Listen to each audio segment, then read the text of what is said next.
Oke, assalamualaikum warahmatullahi wabarakatuh. Assalamualaikum warahmatullahi wabarakatuh. Oke, selamat malam semuanya. Give some noise dong, tepuk tangan, tepuk tangan. Gak usah lebay tapi. Oke, malam ini kembali di acara kopi kita obrolin pemikiran masa kini. Nah, di sebelah saya sudah ada seorang teman yang lebih muda. Jauh lebih muda sih dari saya. Nah, dia bernama Ikya Dinil Haq. Instagramnya _Dinil Haq ya. Nah, itu beliau adalah seorang penulis di Medium, terus juga personal growth enthusiast ya. Sering kali menulis tentang personal growth dan juga mengenai mindfulness seputar itu ya, bukan ya? Oh, mengenai mental health lah, seputar itu ya. Nanti kita tanya aja lebih lengkap seperti apa.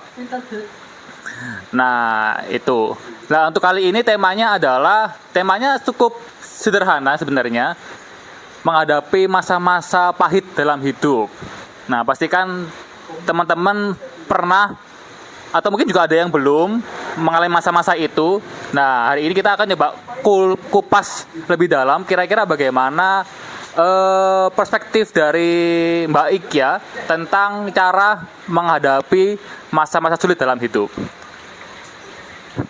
Nah, sebelum itu kenalan dulu Mbak Ikya. Ini kalau ngomong pakai ini ya. Kenapa nggak ada dua? Belum beli. Oh, belum beli.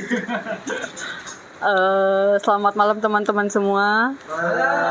Terima kasih sudah meluangkan waktunya untuk datang ke sini. Hujan-hujan juga tapi masih bela-belain datang. Ada wajah yang belum saya kenal tapi juga kebanyakan mayoritasnya sudah saya kenal ya.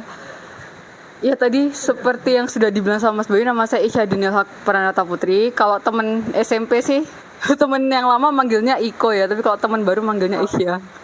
Ya terserah apapun itu boleh lah ya Mas. Udah gitu aja kali ya Mas ya. Kesibukan ya kerja sambil sekarang nulis aja sih. Udah. Oke, pertama-tama sebelum masuk ke topik, mungkin ada yang kepo kan. Nama Ikya itu kan nama yang unik ya. Jarang yang teman kita yang namanya Ikya kan. Kalau nama Bayu itu kan sering ya. Bayu gitu kan, atau Indra sering. Yang unik itu Kasih itu unik, Ikya. Cahyo itu pasaran. Sandy juga unik. Nah, kalau Ikya, saya udah tahu sih ya, maknanya apa. Dulu pernah dibahas, cuman saya pengen teman-teman tahu juga. Arti nama Ikya Dinil Haq itu kan mungkin bisa jadi inspirasi buat anaknya Bapak Ranto kedepannya mungkin kalau punya anak. Arti namanya Ikya. Dibikin kue saya apa Mas? Kue seo. Ikya. Kenapa Mas tiba-tiba membahas arti nama ini? Namanya unik. Unik ya. Oh, iya. Ya, langsung aja ke tema. Oh gitu, ice breaking ya. Oke. Ikya itu artinya apa ya Mas? Ikya itu menghidupkan artinya. Dinil Haq itu agama, hak itu yang benar. Jadi menghidupkan agama yang benar. Wah, beban ya. Iya. Tapi kok aku jadinya ya udah nggak jadi lah. Iya begitulah ya. Oke. Soalnya yang pembicara kemarin itu sempat mengislamkan orang Kristen. Mas Bogi kemarin kan mentahajudkan orang Kristen. Iya. Oke, kita coba masuk ke tema ya tentang masa-masa sulit dalam hidup. Lah, ini sebenarnya agak unik juga sih. Soalnya kan nggak semua teman-teman yang masih muda ini tuh pernah mengalami masa-masa sulit. Nggak semua gitu. Nah, mungkin ada yang belum pernah mengalami. Lah, kalau dari sepengetahuan Ikya, mungkin dari teman-temannya atau mungkin dari pengalaman pribadi Ikya, contoh-contoh masa sulit itu seperti apa aja Ikya? Sebelum kita masuk ke pembahasannya, tapi contohnya dulu. Yang jadi asumsinya Ikya itu seperti apa? Sebenarnya ya Mas, itu yang ingin kutanyakan loh. Aku udah mikir ini. Oke, ya untuk menyamakan asumsi nanya aja deh ke audiens gitu. Makanya jadi aku mau nanyanya ke audiens saja sih. Iya, dilempar aja gitu. Ingin melempar. Iya. Itu nanti sih. Dari sudut pandang pembawanya. Sudut pandang. Sebenarnya ya, ini boleh masuk langsung ke isi berarti Mas? Boleh. Sebenarnya kan judul yang aku tawarkan ke Mas ya, itu kan how to embrace tough moment ya, difficult moment gitu kan ya. Nah, masalahnya kan difficult dalam artian persepsi kita semua kan beda-beda ya Mas ya. Karena kita juga mengalami pengalaman yang berbeda-beda, terus kita meresponnya juga berbeda-beda, sehingga mungkin kadar difficulty-nya itu berbeda-beda gitu. Sebenarnya kalau secara prinsip hal-hal sulit gitu ya Mas, hal pahit ya enggak, ya entah itu kadar pahitnya berapa ya terserah ya. Kalau dihadapkan oleh masalah, prinsipnya kan sebenarnya seperti itu ya Mas ya. Masalah itu kan ketika ekspektasi tidak sama kan ya dengan realita. Nah, di sini sih aku kayak mencoba memberikan sudut pandang baru dari bukan sudut pandang masalah yang sebagai subjek gitu, tapi kita yang sebagai subjek gitu. Sebenarnya maksudku dalam masa-masa sulit itu apa sih gitu? Simpelnya adalah when we are here but our minds are there gitu loh Mas. Our minds are either in the past or in the future gitu loh. Jadi kenapa kok aku mengartikannya seperti itu? Kenapa kok kita berada di sini, kondisi badan kita mungkin bisa di sini gitu, tapi pikiran kita mungkin masih attach ke masa lalu atau takut terhadap masa depan. Nah, itu aku sudah memberikan makna bahwa kita sedang menghadapi masa sulit tuh gitu. Kenapa? Karena yang pertama itu memberikan stresor. Itu sudah memberikan stresor kenapa gitu? Ya karena sebenarnya kita tidak bisa nge-embrace, kita tidak bisa menjalani masa sekarang itu seapa adanya gitu loh Mas. Karena masih terbebani oleh masa lalu dan juga masih takut terhadap masa depan. Nah gitulah, sehingga untuk menjalani keseharian gitu, aktivitas dalam sehari-harinya, bahkan untuk menikmati masa sekarang aja itu susah gitu. Nah aku memberikan pemaknaan itu seperti itu sih, dalam artian difficult moment gitu ya. Entah skalanya 1 sampai 10 atau sampai 100 gitu. Ya tiap orang beda-beda ya Mas. Tapi kalau sudah ada stresor tek gitu, oh ya sudah, itu sudah mulai ada hal-hal yang mengganggu kita. Gitu sih kalau dari aku ya. Oke. Berarti ini nanti bisa diperlebar ya. Kan tingkat masalah orang beda-beda kan dan macam-macam. Mungkin ada yang pernah dulu punya masalah relationship, hubungan gitu kan. Yang itu akhirnya tetap mempengaruhi masa sekarang, atau mungkin ada relationship dengan keluarga, masalah dengan keluarga tetap mempengaruhi hidup yang sekarang juga masuk kan. Terus mungkin kerjaan juga sampai sekarang juga mempengaruhi, itu termasuk dalam kategori masa-masa sulit, walaupun tingkat sulitnya bisa levelnya beda-beda. Ketika teman-teman itu masih merasa terbebani dengan kondisi itu, maka itu tetap masuk dalam pembahasan kita ya. Oke ya. Gitu ya. Oke. Terus kalau menurut IKIA, ketika orang punya hal itu ya, masalah-masalah itu, kira-kira apa dulu yang perlu dibedah supaya bisa pelan-pelan melepaskan diri dari masalah itu? Apa dulu yang pertama? Sebenarnya kan kalau dari tema yang tadi bahas ya Mas, aku berusaha kayak memberikan asumsi di awal dulu sih gitu. Maksudnya menghadapi, nge-embrace, menerima masa-masa sulit itu kayak opos ya gitu kan Mas. Karena oh iya lah audiensnya ngomong deh. Karena akhirnya kita bisa tahu indikator kita sudah menerima itu apa gitu. Nah akhirnya itu kita bisa merefleksikan dulu. Saat kita sudah bisa menghadapi, dikatakan sudah bisa menghadapi atau menerima, itu apa sih gitu. Nah sebenarnya aku mau bahas itu dulu ya Mas ya. Tapi kalau dari aku sih simpelnya sih ya, bisa dikatakan kita kayak sudah mulai bisa menerima gitu, bisa menghadapi gitu ya. Itu adalah ketika pikiran itu tensionnya sudah lessen gitu ya, sudah menurun, sudah nggak ada ketegangan lagi di dalam pikiran. Dan perasaannya secara emosi itu makin lama tuh emosinya sudah semakin berkurang. Yang awalnya mungkin rasa kecewanya, rasa marahnya itu 10 gitu.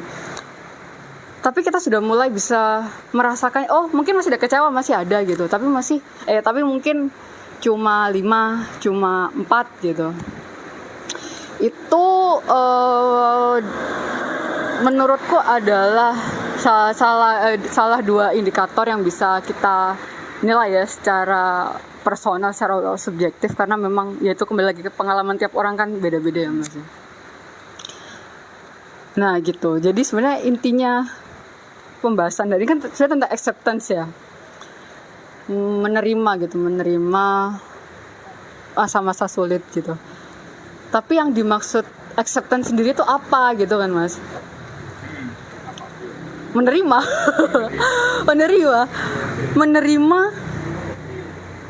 apa yang diterima gitu. Kalau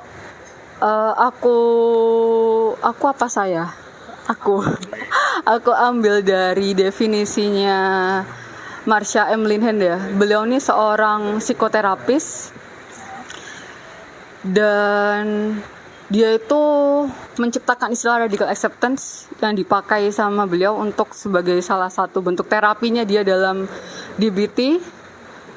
Jadi dia tuh mendefinisikan menerima gitu ya. Penerimaan itu adalah kayak gini. Sebenarnya menerima itu tentang letting go sih. Letting go terhadap apa? Letting go terhadap illusionary to control gitu loh Mas. Apa illusionary? Ilusi untuk mengontrol keadaan gitu kan. Oke deh. Ya pokoknya kalau ini secara dari definisi dia yang aku ambil langsung ya dari kata dia. Dia tuh ada memunculkan. Iya, oke deh. Oke, jadi dari pengertiannya kan melepaskan diri kan, let go dari ilusi-ilusi untuk mengontrol pengalaman yang pernah dia miliki. Bukan? Gimana? Lebih tepatnya sih ilusi untuk mengontrol ya, ilusi untuk mengontrol keadaan sih lebih tepatnya. Ya, mengontrol keadaan yang ingin sebenarnya. Ya benar gitu.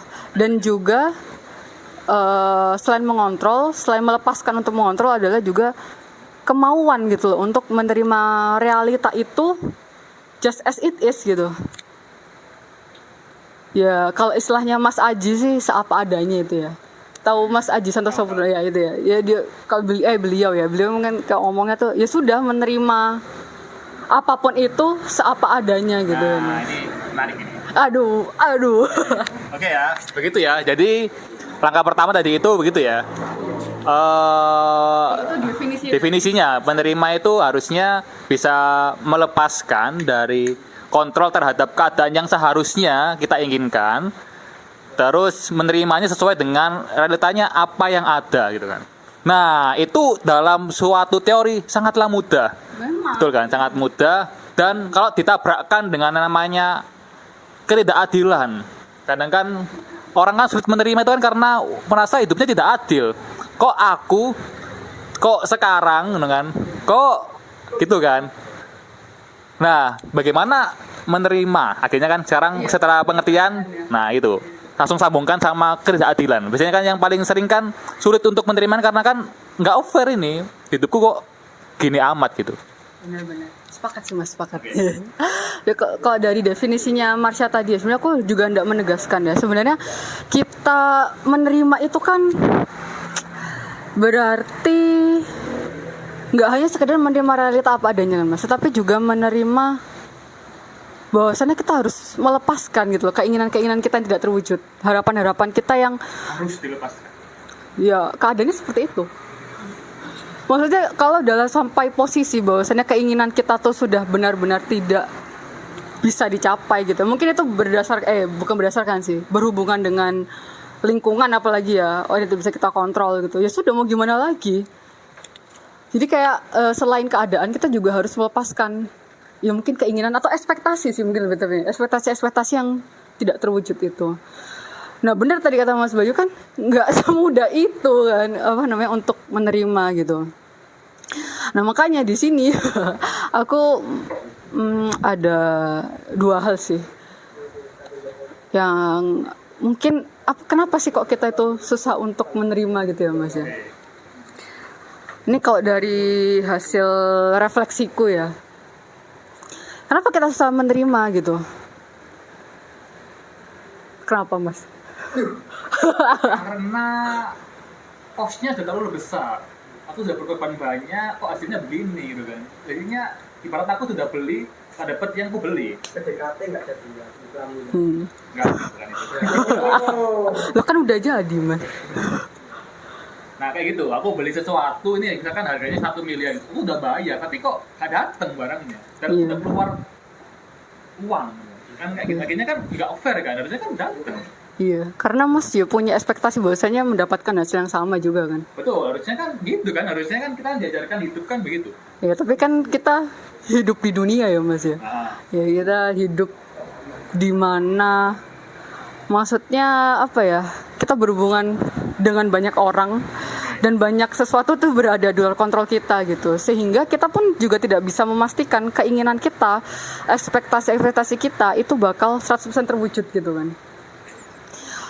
Nah, otomatis ketika seperti itu ya Mas, pasti kan ketika tahu realitanya kita, oh kayak gini nih, nggak fair nih segala macam gitu ya, kita marah dong, ya kita kecewa, kita ya bahasa kalau di Buddhis bilangnya menderita gitu ya, kita menderita, kita merasakan yang namanya penderitaan gitu. Nah Nah, masalahnya adalah penderitaan itu kan merupakan sebuah ketidaknyamanan ya Mas ya. betul. Kita harus dealing dengan yang namanya uncomfortableness itu. Harus merasakan sakitnya, harus merasakan aku tuh kalau di aku sih ngerasanya itu bebannya itu di sini loh Mas. Kayak di dada gitu, kayak ngerasa berat banget dan pengen tak lepaskan gitu kan. Tapi nggak bisa gitu.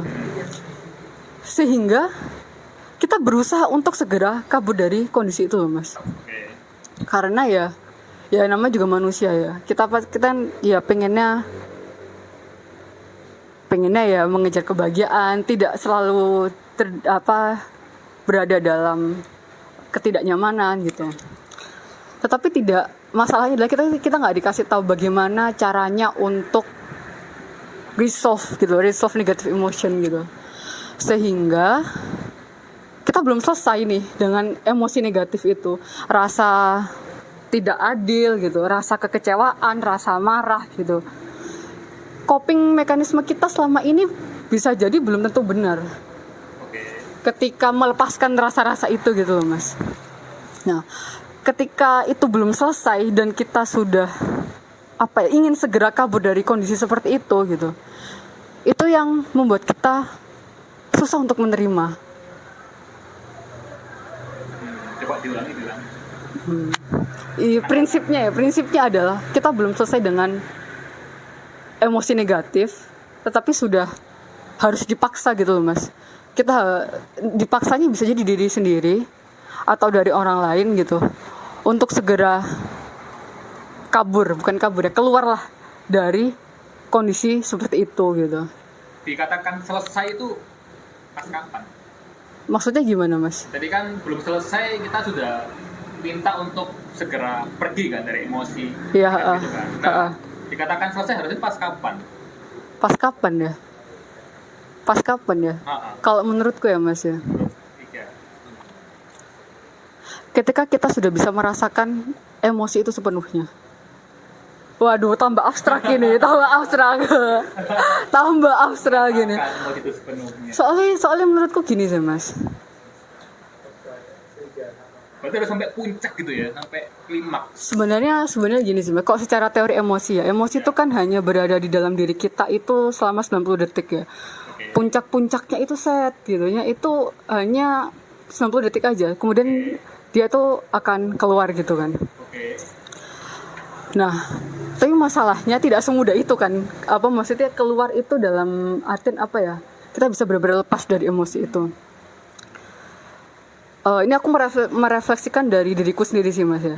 Yang pertama adalah karena tipe copingku dulu itu tipe coping yang menekan sih lebih tepatnya. Kayak seolah-olah menganggap itu tidak ada gitu loh Mas. Gitu kan. Sehingga aku dulu ya ketika diperlakukan tidak adil, ketika segala macam itulah pokoknya ya yang membuatku merasa menderita gitu.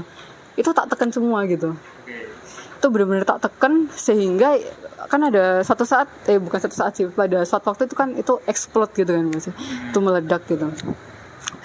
Semakin kesini aku menjadi bahwasannya ternyata ya ketika kita dihadapkan oleh sesuatu ya kita harus memproses emosi itu sepenuhnya gitu. Sepenuhnya itu dalam artian apa? Ya merasakan sakit itu sesakit-sakitnya gitu loh Mas. Jadi saya kalau di quantify juga bingung juga ya. Misalkan ya Mas ya, kita tuh sudah berharap banget kerja di X gitu misalkan, dan kita sudah menaruh harapan kita, ekspektasi kita, kayak udah membayangkan aku nanti bakal kerja di sini, aku bakal kayak gini gitu, dan ternyata kenyataannya nggak seperti itu gitu kan. Otomatis ekspektasi harapan itu kan langsung hancur gitu ya Mas ya. Nah mungkin lebih kayak gini ya, kita ketika membayangkan hal yang bahagia itu kayak bahagia banget gitu, dan maka ketika kita merasakan sakit ya maka sebahagia itu, maksudnya secara level itu sama gitu loh Mas, bahkan mungkin bisa lebih juga. Jadi kayak kenapa ya? Menurutku kayak itu sih, karena manusia ada kecenderungan tentu keluar gitu loh Mas dari ketidaknyamanan itu. Padahal kita harus punya resistensi terhadap namanya ketidaknyamanan itu agar kita bisa benar-benar memproses itu sepenuhnya gitu loh. Kalau gimana ya? Mungkin kayak gini sih. Ya mungkin kayak gini, nggak mungkin juga sih. Kalau aku membandingkannya ya Mas ya, dengan emosi positif, emosi bahagia gitu kan, kita benar-benar embrace rasa itu. Aku bahagia nih, aku ada rasa bangga, bahagianya itu bahagia yang mungkin dia Mas yang paling bahagia apa deh? Mungkin mungkin kayak pas makan favorit, bahagia kan? Ya mungkin ada yang lebih max banget tuh kan Mas? Max banget. Waktu kemarin aku diganti kayak kemarin aku ke Jogja kayak traveling sendiri itu, kayak udah ngeliatin ijo-ijo sambil motoran, kayak udah tuh kayak ngerasa bahagia banget gitu aku. Dan kita kayak bener-bener aku bahagia nih, nggak bener-bener embrace rasa itu, bahkan kayak aku masih merasakan rasa itu sampai sekarang gitu loh Mas, kayak efek positif itu masih ada di aku gitu. Tetapi kalau rasa sakit gitu ya, kita kita tidak mau sih lebih tepatnya. Kayak mengeksplor dalam. Bener mengeksplor kayak kenapa sih gitu, kayak bukan kenapa sih ya, kayak kalau aku tuh kecewaku seberapa besar sih kayak gitu-gitunya loh Mas. Oke. Jadi mungkin lebih kayak kalau ada gender equality gitu, jadi emotion equality apa ya, jadi ini Mas, aku lupa ayatnya apa tapi ya nanti subtitle ya Mas di sini. Itu berarti hambatan pertama itu ya? Apa?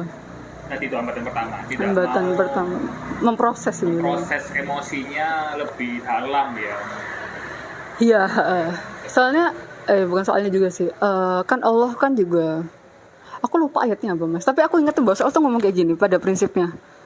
Ya sebenarnya yang menjadi ujian bagi kita kan bukan cuma penderitaan kan, tapi kenikmatan, kebahagiaan kan juga merupakan ujian. Nah sebenarnya kalau ya aku sih memaknanya ya Allah kan juga mau bilang bahwasannya jangan mau senang-senang ngetok, yang namanya penderitaan tuh juga harus kamu terima gitu loh. Nah masalahnya itu orang-orang nggak mau kan, merasa tidak, bukan kan sebenarnya realitasnya belum tentu jadi masalahnya, bukan dari realitasnya, tetapi kan kita berpikir bahwa kita seharusnya tidak merasakan seperti itu, seharusnya masalah itu tidak terjadi pada kita. gitu loh mas. Padahal yang namanya masalah, yang namanya cobaan hidup itu merupakan sesuatu yang unavoidable gitu loh mas dalam kehidupan. Ya pasti ada lah. Juga gini ya, mungkin orang-orang itu ngerasa kadang-kala masalah itu pikirannya tuh dari apa namanya, dari internal ya. Jadi itu karena aku males, mungkin karena kurang berusaha. Ketika dihadapkan dengan masalah itu sifatnya uncontrollable, di luar kendali kita, akhirnya disitulah mulai terjadi merasa perasaan tidak adil mulai muncul gitu kan. Loh kok gini, nah, sedangkan ketika orang lain melakukan proses yang sama, usaha yang sama, kok berhasil gitu kan. Kan begitu kan. Kadang-kala kan begitu. Masalah itu dianggap tidak masalah ketika itu berhubungan sama diri sendiri, tapi ketika itu berhubungan sama hal yang tidak bisa dikontrol, akhirnya itu jadi sesuatu yang kita tolak sebagai sebuah masalah yang sebenarnya normal. Oke. Yang kedua, hambatan kedua ya? Boleh nambahin nggak mas? Boleh, silakan. Akhirnya istilah yang membuat kayak istilah toxic positivity. Iya. Iya kan, ya tahu kan ya mas ya. Toxic macam-macam lah itu ya. Yang salah satunya adalah toxic positivity itu. Sebenarnya menurutku tuh ironi banget sih mas. Yang namanya toxic positivity itu karena kata toxic disandingkan dengan kata positif gitu loh. Yang mana ini kan secara makna kan secara mana literal ya. Dia kan bertolak belakang gitu. Tapi mereka disandingkan gitu. Yang aku sebenarnya kurang sepakat juga adalah kalau boleh sedikit ini ya, aku tuh ngikuti juga ya, namanya nih Whitney Goodman yang membuat istilah toxic positivity ini. Beliau ini juga seorang psikoterapis dari Miami, Florida gitu. Istilahnya dia gitu buat istilahnya dia ketika dia memunculkan term itu ya, itu sebenarnya didasarkan oleh post-post Instagram tau mas awalnya tentang good vibes only gitu. Nah akhirnya yaitu dia mulai mendakwahkan gitu kan ya, tentang toxic positivity. Gimana sih kamu supaya tidak toxic positivity, kata-kata apa yang tentang toxic positivity segala macam itu. Sebenarnya menurutku kan bukan tentang positifnya kan, masalahnya itu bukan di positifnya gitu, tetapi keterpaksaan untuk berpikir positif. Kenapa kita merasa terpaksa gitu? Kenapa kita merasa harus untuk berpikir positif? Ya karena simply kita belum selesai dengan emosi negatifnya gitu loh mas.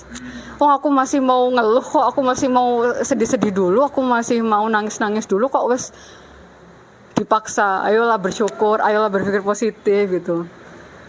Ya bersyukur dan berpikir positif kan nggak salah gitu. Yang salah kan keterpaksaan kita gitu. Sehingga itu yang membuat kita secara willingness jadi kayak ogah-ogahan gitu kan. Di situnya sih yang ya menurutku agak sedikit ironi gitu.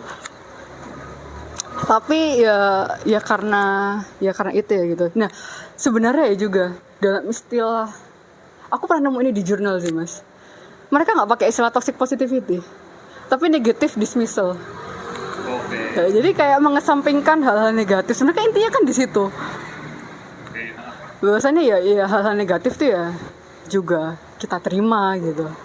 Tapi ini sih, kalau istilah iya sih kurang cocok. Tapi emang kenyataannya, tapi lebih baik begitu ya, supaya orang-orang itu jerah untuk menjejalkan positivity. Itu kan sama kayak saya kan pernah menyampaikan dulu tentang bahwasanya Al-Quran pun bisa jadi obat dan racun gitu kan.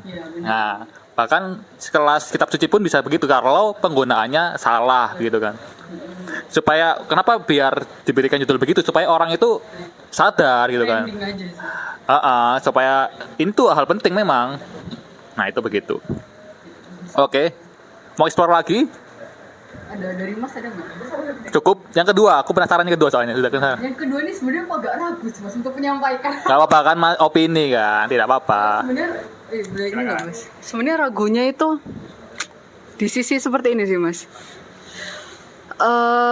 Ini hasil refleksiku ya, dan aku belum banyak mendapatkan referensi dari luar gitu mas untuk mendukung ini gitu. Jadi sebenarnya secara ilmiahnya gitu, secara ilmiah kok aku juga belum nemu gitu ya, atau mungkin ada ya tapi aku ya itu ya masih belum itu. Agak kayak sidang skripsi beneran rasanya. Yang ini berarti kan teori IKEA ya. Bukan teori. Kan aku sharing aja hasil refleksi diri ya. Kalau menurutku ya Mas, yang kedua itu adalah kenapa kita susah untuk melepaskan gitu. Yang kedua itu adalah karena kita itu mendefinisikan, kita itu mengidentifikasi, kita mengidentify diri kita itu dengan hal-hal yang ada di luar kita. Kayak ya makanya hal itu ketika ada di luar kita either ada di masa lalu atau di masa depan itu loh Mas. Maksudnya opo ngono. Kalau kayak misalkan dia bilang pekerjaan ya Mas ya. Aku ketika aku bekerja di startup gitu kan. Ketika aku bisa bekerja di startup, aku ketika posisiku adalah sebagai manajer gitu loh Mas. Jadi kita tuh melekatkan kedirian kita tuh terhadap hal-hal yang berada di luar kita, hal-hal yang tidak bisa kita kontrol, sehingga ketika hal-hal itu hilang, hal-hal itu tidak bisa kita kontrol sesuai dengan ekspektasi kita gitu, itu kita susah untuk melepaskan karena kita sudah melekatkan diri kita gitu Mas dengan hal-hal itu. Kayak misalkan aku ketika misalkan aku mempunyai keluarga yang baik gitu. Keluarga baik ya definisinya macam-macam ya gitu. Aku adalah jadi kayak conditional sentence gitu loh Mas. I am if gitu. Ketika berada dalam kondisi tertentu, ketika berada dalam keadaan tertentu, yang itu sangat terikat pada keadaan luar yang tidak bisa kita kontrol. Oke. Ya. Udah. Oke. Kayak itu sih. Oke, aku nangkep sih. Berarti kan hambatan yang kedua adalah kita terlanjur menempatkan diri kita itu, status kita itu sebagai orang yang terikat dengan entah itu pekerjaan, entah itu keluarga, entah itu mungkin kejayaan di masa lalu. Ya prestasi dan lain-lain ya. Nah, seharusnya emang dikaitkan pada apa? Kan diri kita itu kan tetap, aku menilai diri kita itu netral ya. Tetap kita harus punya, ibarat kalau di manga Attack on Titan ya, itu kan itu orang itu selalu, seseorang pasti punya sesuatu yang dia harus perjuangkan. Kita adalah budak dari sesuatu mesti kan. Tidak ada orang yang bukan budak dari sesuatu. Kita pasti slave atas sesuatu lah. Sesuatu itu harusnya apa? Yang itu bisa kita kontrol. Ya kan? Benar. Nah, menurut IKEA harusnya apa? Kalau menurutnya Mas apa? Sesuatu yang bisa kita kontrol. Jangan. Kalau aku ya Mas ya.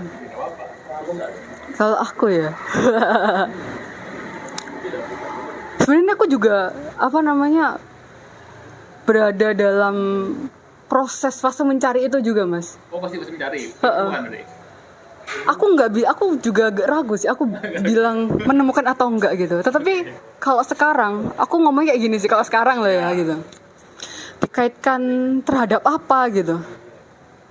Aduh, nanti tambah bingung. Enggak. Kalau aku mengaitkan diri pada kesadaran sih Mas. Terhadap consciousness gitu. Maksudnya opo gitu kan. Aku tuh entah kenapa ya, aku ngerasa oh ini aku nih gitu. Ketika aku tuh sadar gitu loh Mas. Sadar terhadap apa gitu. Misalkan kayak intrusive thoughts gitu. Kayak pikiran-pikiran yang berasal dari survival mode gitu loh Mas. Yang kayak yang akhirnya itu menjadi awal dari overthinking atau segala macam itu gitu. Aku ngerasa sih kalau misalkan aku bisa sadar ya aku sedang mikir ini. Dan aku tahu ketika aku sadar pikiranku seperti apa, perasaanku seperti apa, dan aku kayak ngerasa oh ini aku nih gitu Mas. Okay. Jadi mengaitkannya itu kalau aku untuk sekarang ya itu pada kesadaran gitu. Aku sempat pernah gitu sih Mas, kayak berpikir oh aku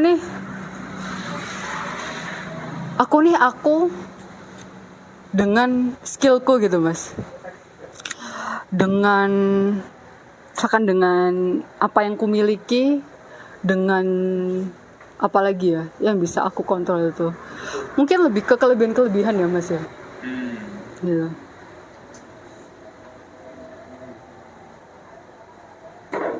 Tapi tapi entah kenapa aku ketika aku ada rasa membanding-bandingkan itu loh Mas, yang rasanya yang akhirnya membuatku superior gitu kan, dan aku ngerasa better than others, itu yang terkadang aku ngerasa kok aku kayak gitu ya gitu Mas. Malah nggak enak. Aku malah justru ngerasanya kalau kayak udah pada sisi membanding-bandingkannya ya Mas ya. Aku ngerasa ya itu kayak bukan aku deh gitu. Jadi makanya aku tuh juga bingung ya mungkin ya Mas ya. Kayak Bukan bingung, itu gini. dialektikanya ya. Gimana? Kalau IKEA kan begitu ya.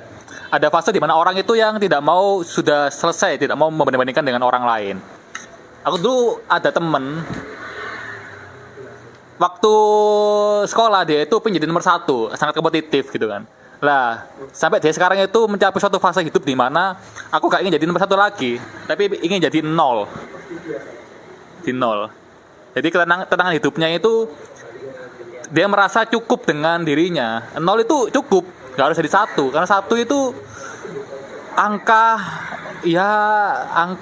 yang itu capek ya. 0 itu bisa tak terhingga loh. Nah, itu ya begitu kan. Maksudnya 0 ya Bu? 0 itu dia itu bisa menerima, bisa open minded, bisa. Dia juga kolaborasi dengan orang lain bisa. Dia tapi kalau dia itu kumpul dengan orang yang negatif juga bisa jadi negatif. Apa sih dia itu ketika ketemu sama orang dia itu seperti air ya gini ya. Ya wis, tidak reaktif, tidak harus unggul, tidak harus hebat gitu kan. Dia menjadi 0. Itu filosofisnya dia hidupnya seperti angka 0. Ada yang begitu ya. Nah itu oke, mungkin supaya lebih hidup ya, mungkin teman-teman ada yang ingin bertanya mengenai tema ini dulu ya, atau kalau apa sih selain itu. Biasanya kan ada sesi adu nasib. Sesi adu nasib. Nasibku begitu, nasibku begini loh. Silakan kalau ada yang pengen tanya mengenai acceptance, penerimaan, atau mengenai masalah-masalah, atau mungkin masih punya masalah yang mungkin perlu kiat-kiat untuk mempermudah untuk menyelesaikan. Nah, saat ini kalau nggak ada, saya mulai dari pertanyaan di Instagram dulu kali itu. Engko ya. Lah. Itu sebenarnya masuk di five step of grief ya namanya. Nah, jadi 5 step dalam menerima diri. Jadi setiap manusia itu dalam hidupnya ya, kalau misalnya merasa gagal itu pasti ada stepnya ya. Yang pertama itu dia biasanya denial, nggak percaya. Jadi orang nggak percaya sama, mau sore aku misalnya katakanlah ya nggak keterima gitu, misalnya katakanlah gitu, nggak keterima kuliah gitu, nggak keterima gitu. Terus habis kaget dia marah gitu biasanya. Ya marah karena mungkin ada temannya yang keterima, dia merasa iri, atau mungkin dia nggak seneng gitu ya karena nggak keterima gitu. Habis itu kadang bargaining ya. Bargaining itu cari jalan ya. Gimana caranya ya? Wis diusahakan lah gitu. Sampai ada nggak ya cara lain gitu. Nah, tapi pada kenyataannya kalau kegagalan itu kan ya wis pasti nggak ada cara lain gitu ya. Wis, kamu gagal gitu. Terus akhirnya dia tahu bahwa dia gagal, dia merasa depresi gitu. Baru ketika depresi itu sampai itu puncak emosi ya. Orang depresi itu mengurung diri, sedih gitu ya, tertutup orangnya, nggak mau cerita gitu ya. Nah di kondisi itu biasanya ya wis gitu. Jadi baru dia akhirnya menerima, oh ya udah, berarti aku gagal gitu. Ya jadi betul. Sometimes stepnya akan lama, ada yang cepet gitu ya. Tergantung juga masalahnya, tergantung juga pengalaman hidupnya. Gitu. Ya paling gitu aja sih. Kalau menurutku ya, jadi ya. Ya in the end orang depresi nggak selamanya depresi gitu. Ya pasti ada momen ya. Biasanya waktu menyembuhkan lah.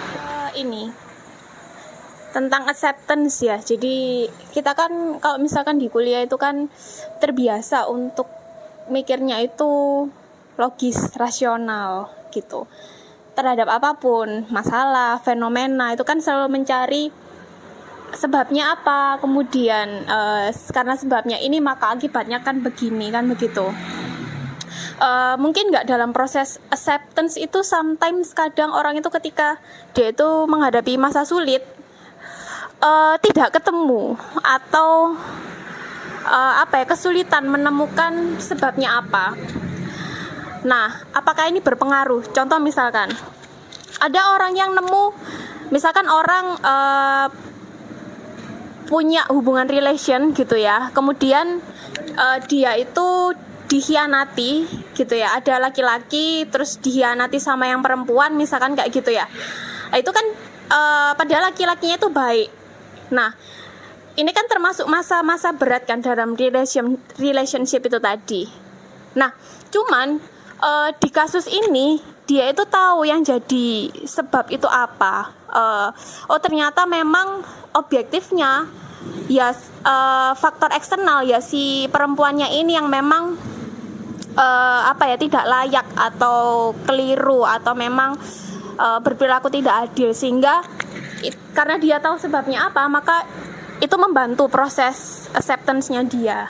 Nah, cuman gitu ya, aku ada kasus kalau di konteks aku sendiri itu kan hubungannya sama kalau acceptance ya tentang karir ya, lagi-lagi tentang karir yang tidak sesuai dengan ekspektasi, ibarat kayak kehilangan impian gitulah, harus mereplace kembali, padahal membangunnya itu bertahun-tahun dan itu butuh pengorbanan yang cukup berat kan kayak gitu. Nah, masalahnya ketika menghadapi kehilangan ini gitu ya,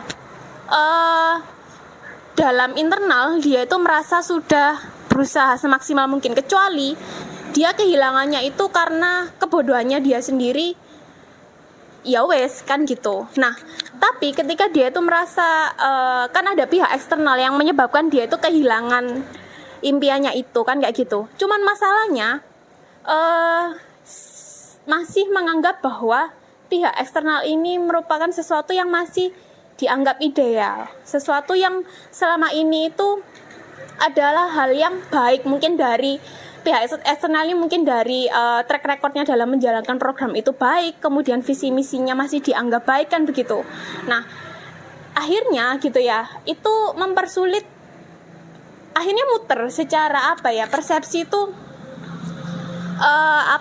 sebabnya ini apa, kenapa kok aku merasa mendapatkan sesuatu yang tidak mengenakan atau ketidakadilan. Jadi kayak mencari sebab, salah di eksternal juga, tidak cukup data, mengatakan salah di internal juga selama ini sudah berusaha. Nah, apa itu jadi salah satu sebab ya, yaitu akhirnya menghambat proses acceptance. Kalau orang itu tahu secara rasional, ternyata yang salah karena faktor X ini, ya udah gitu kan, nggak menyalahkan lebih lanjut, ya wes memang begitu keadaannya, udah diterima. Tapi sampai detik ini gitu ya, mungkin prosesnya sangat cukup lama ya, 3 tahun mungkin ya, belum bisa acceptance 100% gitu ya. Itu karena berefek sampai sekarang belum menemukan sebabnya kenapa ini itu bisa terjadi. Mbak Vanda itu kenapa membuat susah menerima tuh karena belum tahu sebabnya apa gitu. Sehingga kalau belum tahu sebabnya itu susah untuk menerima. Kalau sudah tahu sebabnya, kita bisa menerima itu gitu. Kalau aku sih ngelihatnya kayak gini ya, Mbak.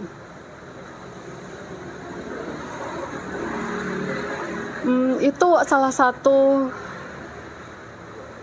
gimana ya ngomongnya, karena bagaimanapun juga kita itu manusia yang terbatas gitu loh. Kita manusia yang tidak bisa mengetahui apapun, Mbak. Kita manusia yang tidak bisa mengontrol apapun gitu. Sehingga menurutku sih, Mbak, mau tahu sebabnya atau enggak itu apa gitu. Sebenarnya Mbak itu dari ceritanya, kalau aku persepsi ya Mbak ya masih ingin ada keinginan untuk mengontrol sih. Kayak gimana ya?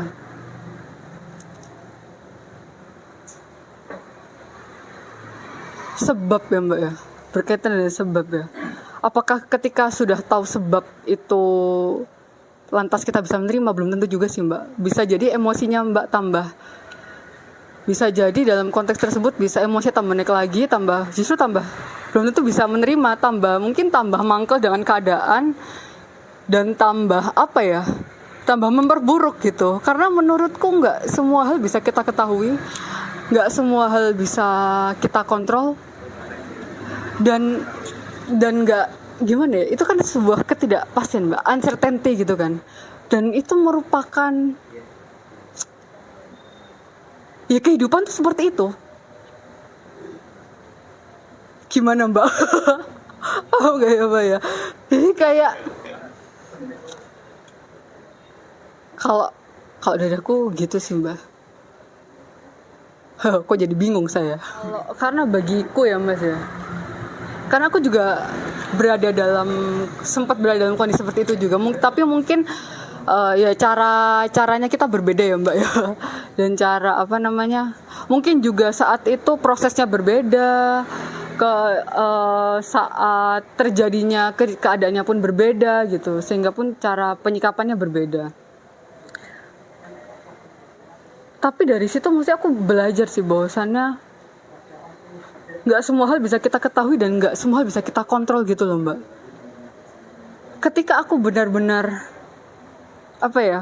memasukkan hal tersebut, ya nerima bahwa aku adalah manusia yang penuh dengan keterbatasan pengetahuan, keterbatasan akses, keterbatasan untuk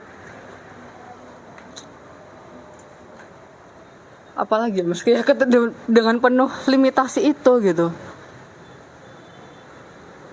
Apakah dengan harus mengetahui sebabnya seperti apa itu berarti ya buat aku?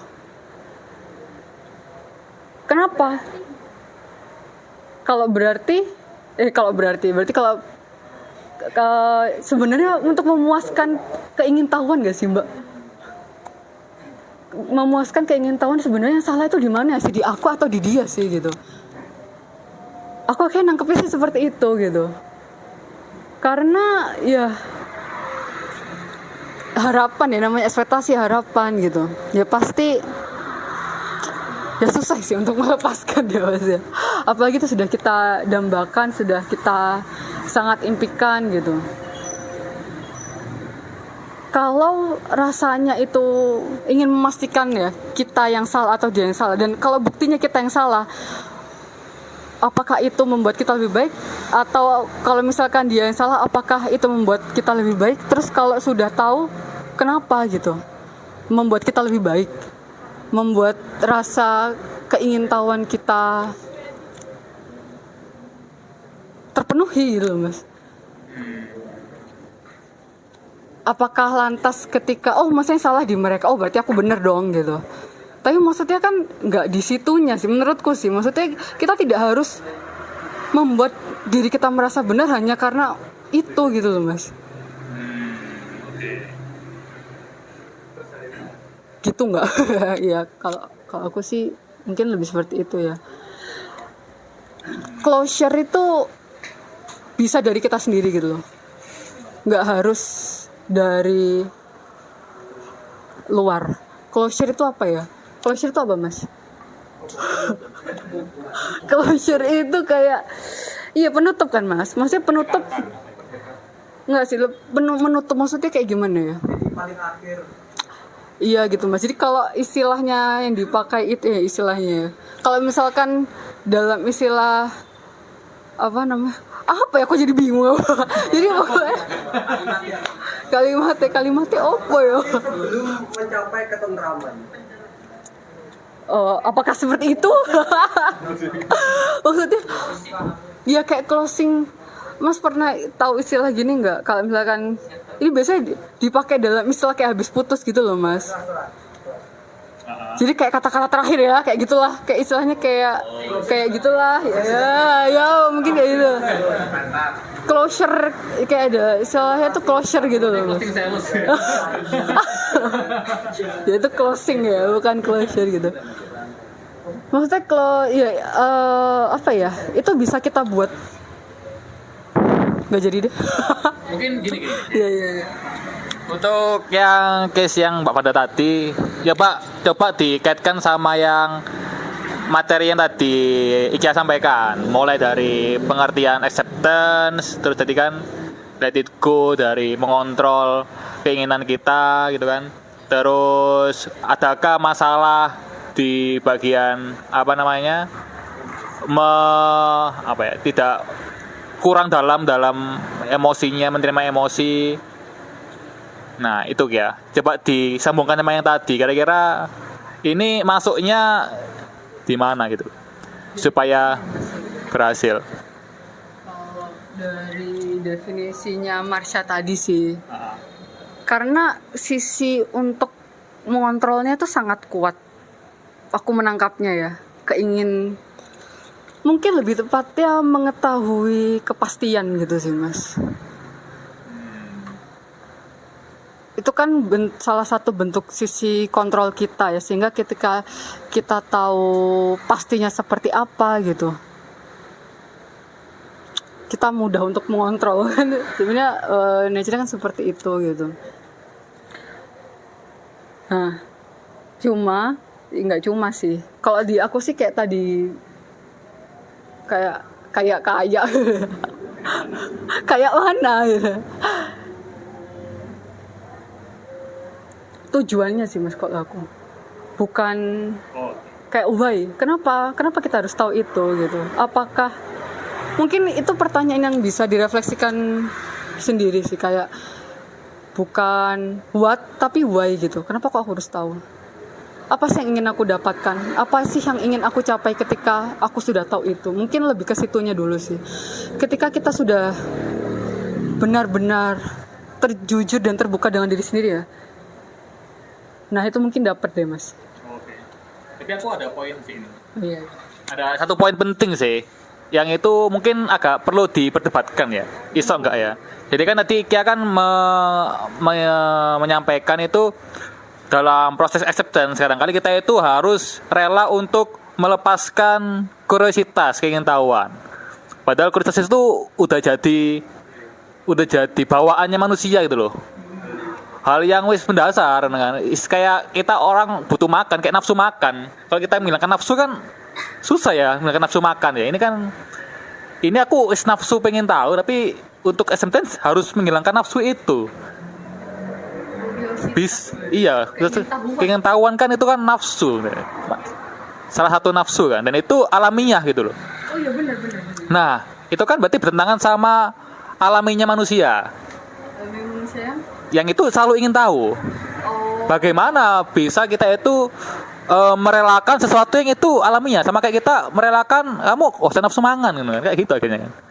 Menurutku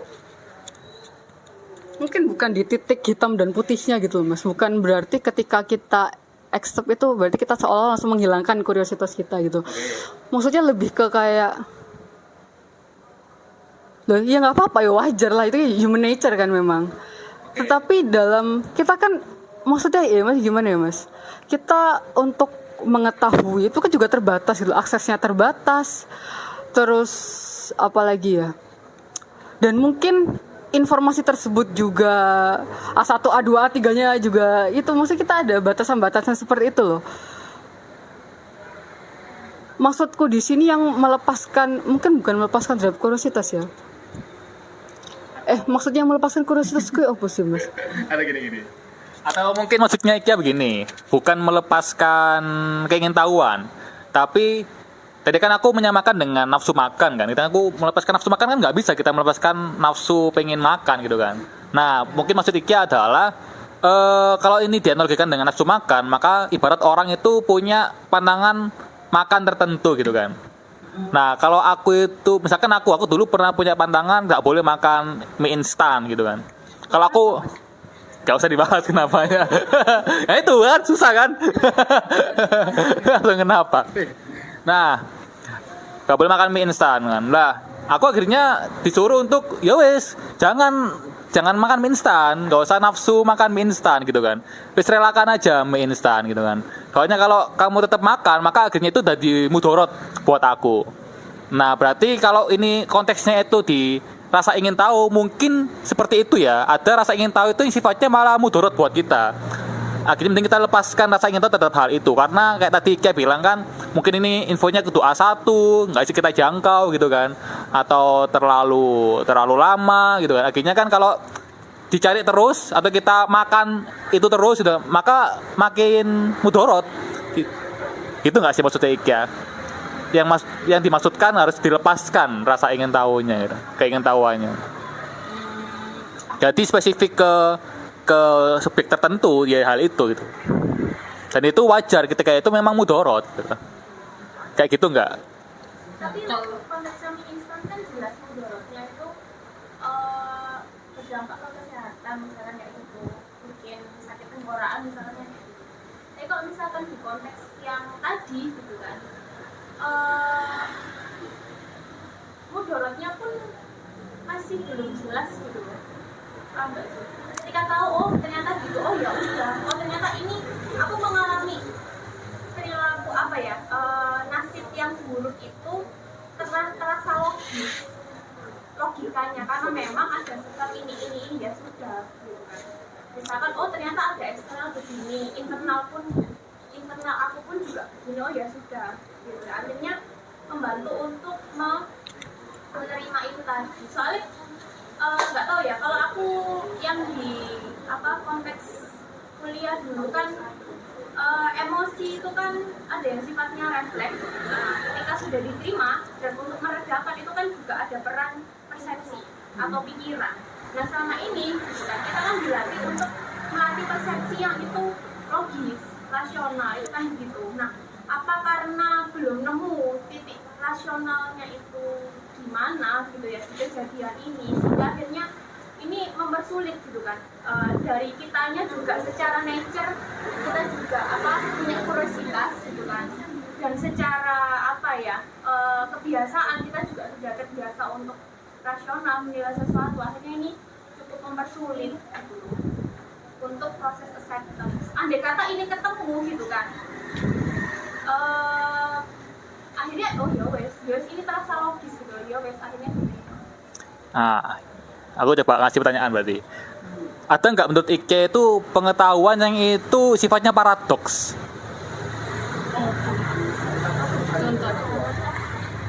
Hah?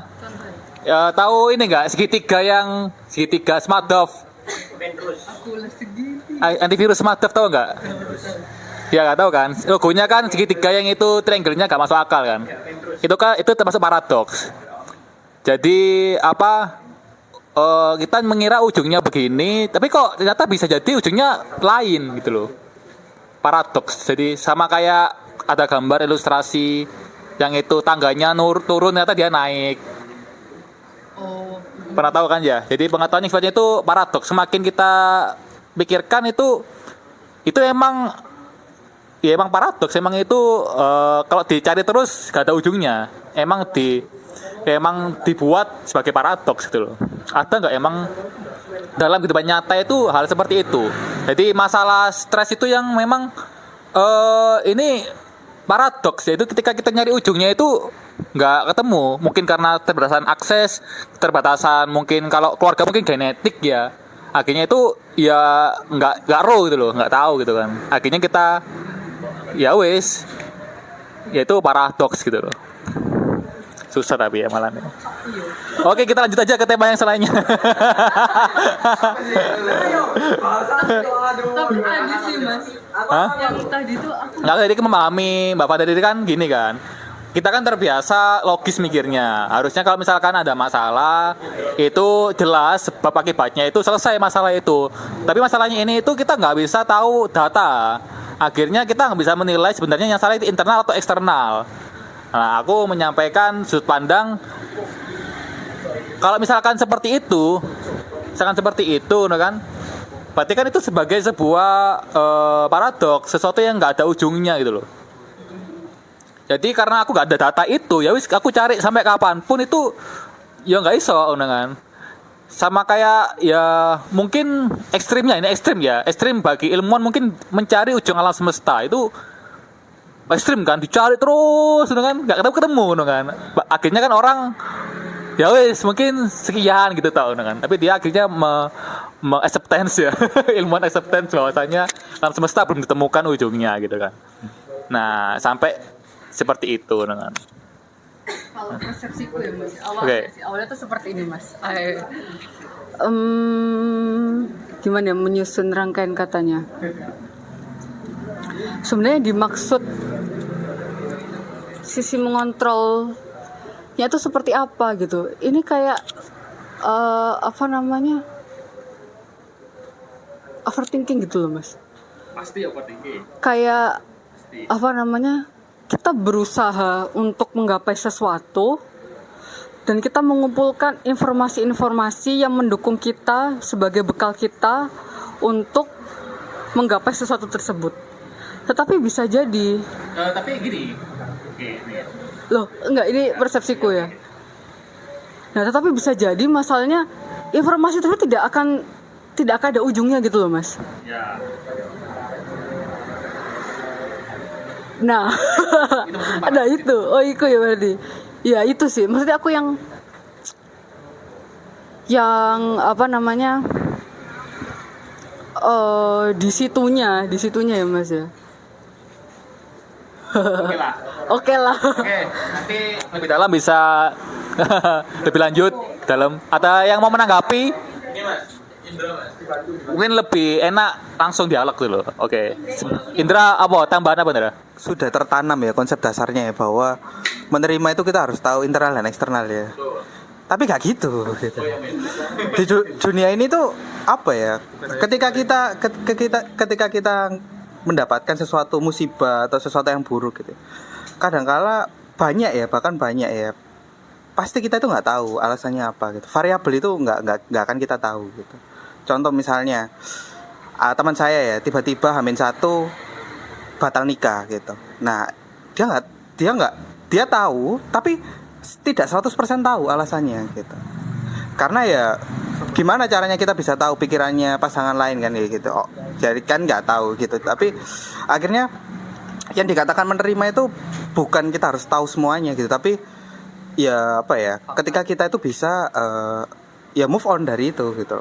Nah, definisi move on itu tidak 100% ya kita udah melupakan itu gitu ya. Namanya nggak suka ya kadang kan ya ada perasaan nggak rela atau nggak suka. Itu wajar gitu. Sampai kapanpun ya nggak suka ya nggak apa-apa gitu, tapi kamu bisa menjalani kehidupanmu dengan baik gitu. Misalnya ya kembali produktif atau seperti apa lah. Ketika itu sudah berjalan, maka ya itu bisa dikatakan sebagai ya udah kamu bisa menerima gitu. Atau instead of ya wis nggak apa namanya mencari tahu terus. Nah itu gitu. Ya Bu, ya menurutku kayak gitu ya. Oh iya. Oh tanya, ya silakan. Oh iya, langsung pertanyaan ya. Aku ku tipikal wong sing iku ketika ono wong sing iku sedih, aku iku sering ngejudge bahwa kon gak religius. Nah, langsung ngono. Aku tipikal wong sing kok ngono. Khususnya ketika dia iku Islam loh ya. Nek gak Islam aku gak ngurus alasane, tapi nek kon Islam dan stres, aku wong sing mesti ngejudge bahwa kon gak religius ngono. Apa ngono bahwa saat awakmu ono masalah ngono. Nah Al-Fatihah pun awakmu salat kan. Kan ono iya kan abu dua iya kan nasta'in ngono kan. Hanya kepadamu kami menyembah dan hanya kepadamu kami meminta pertolongan. Berarti seakan-akan bahwa Allah itu ngomong bahwa kon niku goleki pertolongan teko sapa wae ono masalah koyo mental dan lain-lain kon layu nak wong liya orang lain niku gak mungkin nemu. Alhasil yo menak aku. Nah, itu linear dengan omongane Ali bin Abi Thalib bahwa kekecewaanku itu mek siji saat aku berharap pada manusia gitu. Sing aku dan iku ya linear bahwa dan iku ya linear karo ayat Al-Qur'an bahwa hasbunallah wa ni'mal wakil bahwa yo pertolongan iku mek teko Allah lho. Alhasil yo ketika aku ngejat kok ngono bahwa kon muslim kan, awakmu salat kan, awakmu maca Quran kan, kon kudune paham dengan alasan kok iki bahwa uripmu iku nek awakmu golek petonak wong liya iku kurang tepat, mesti kurang tepat. Nek golekmu nak wong liya dhisik gurung nak Allah lho maksudnya. Pertama kan kudu nak Tuhan sih, baru ikhtiare nak wong liya. Tapi nyata kalanya itu ada orang sing iku langsung curhat nak koncoe. Terus koncoe iku wis nasihati dengan sangat logis. Terus dia iku denial ngono. Ternyata bener. Terus koncone sing diiku memek, kan bener aku. Padahal ya asline salah pisan. Nah, menurut Anda dengan pandangan saya seperti ini ngono ya. Iku bener gak sih aslinya? Ya sudah Mas. Lah aku sampai ngomonginnya aja sih. Menurut Mas bener ya sudah silakan lanjutkan aja. Udah lanjutkan aja. Enggak Mas Tuhan kok. Mas Tuhan. Dia Maksudnya aku juga ya ngapain kalau aku bilang salah nanti wah ini bener ya ngapain Mas. Jadi ya sudah kalau menurutnya Mas itu bener ya sudah silakan lanjutkan. Silakan lanjutkan. Lah gimana ya? Iya.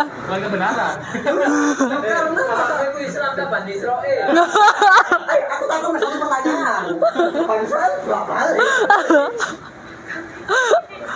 Ya. Ketika stres, pemecahannya apa? Healing entar duit. Sebagai media apa sih ini moderator menyampaikan kalau Anda sakit Anda ke dokter kan ya, kalau Anda nggak pinter ke guru, bukan langsung doa kan. Semua hal itu butuh, ada yang butuh yang perantara, ada yang itu enggak. Tapi untuk masalah-masalah hidup kadang ada yang butuh perantara, psikolog, psikiater, ada yang nggak butuh kan. Kayak kita ke dokter atau ke guru, udah begitu ya. Ada yang namanya sunatullah ya. Allah itu gak hanya sekedar zat di dalam Al-Quran, tapi juga sunatullah. Terakhir iki satu pertanyaan. Sebenarnya ada 4 pertanyaan di Instagram, cuman saya sampaikan satu aja. Ini yang paling menarik ya. Ini misalkan, ini sebenarnya gak ada contohnya, tapi aku kasih contoh ya. Misalkan dulu ada anak itu yang pernah nyolong uang SPP gitu kan. Kan dibayarkan gitu kan. Masa lalu kelam kan? Salah kan? Masa lalu kelam kan? Dosa kan? Boleh nggak aku memaafkan masa lalu yang kelam seperti itu? Nah, yang itu pernah aku lakukan. Jelas-jelas itu objektif salah gitu loh. Boleh nggak aku maafkan? Karena itu objektifnya salah. Harusnya aku dihukum. Tapi aku sampai sekarang nggak dihukum. Hidupku di akhirat.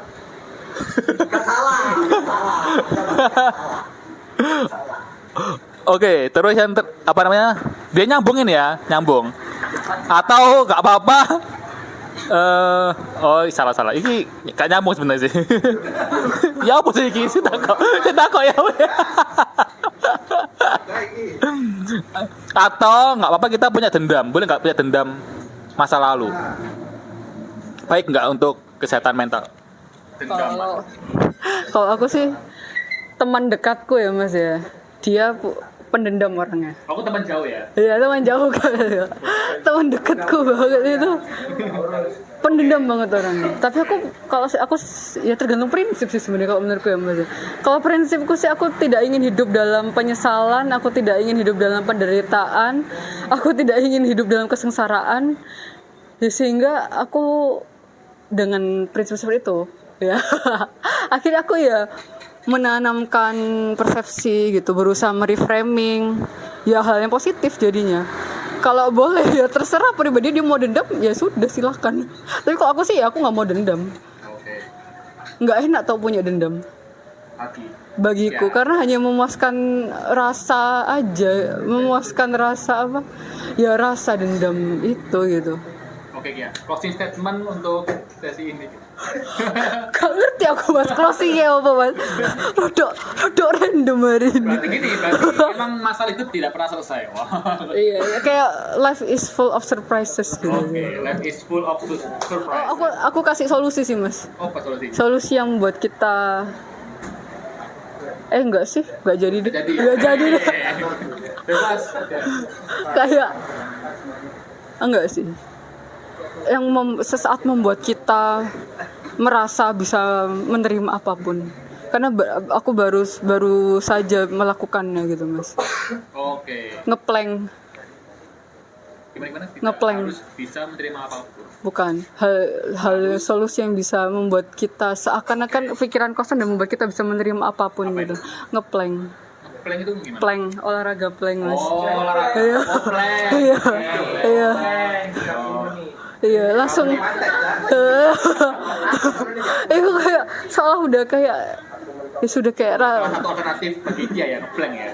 iya kayak langsung masalah hidup kayak hilang dan kita bisa menerima apapun ngono. Iya. Coba ya. Bisa banget sih. Bet. Oke, thank you Kak atas sesi diskusi kopi pada hari ini. Sangat-sangat hidup sampai seperti forum ILC. Tidak pernah sebelumnya ini seperti ini. Iya. Oke, begitu. Masih belum selesai sebenarnya pembahasannya. Tapi karena itulah hikmah dari masalah hidup ya memang. Mungkin nanti emang disengaja supaya IKEA bisa ngisi lagi di sini nanti ya. Di lain waktu ketika mungkin menemukan jawaban-jawaban yang lebih sederhana untuk audiens. Tidak terlalu memberikan apapun. Loh, salah memang itu. Memang Salah. Sangat memberikan di sini. Sangat. Nah, itu saja pada malam ini ya. Nanti kalau teman-teman ada ide atau ada ingin yang ngisi boleh sampaikan ke Instagram Rekan Kerja Coffee. Kita setiap Kamis atau mungkin sesuai request juga boleh. Nanti hari apa kita sesuaikan, audiens kita sediakan ya. Begitu. Semoga hari ini bisa memberikan manfaat buat kalian semua. Tetap semangat, tetap bernafas dan tetap berjuang dalam hidup Anda. Terima kasih. Wassalamualaikum warahmatullahi wabarakatuh.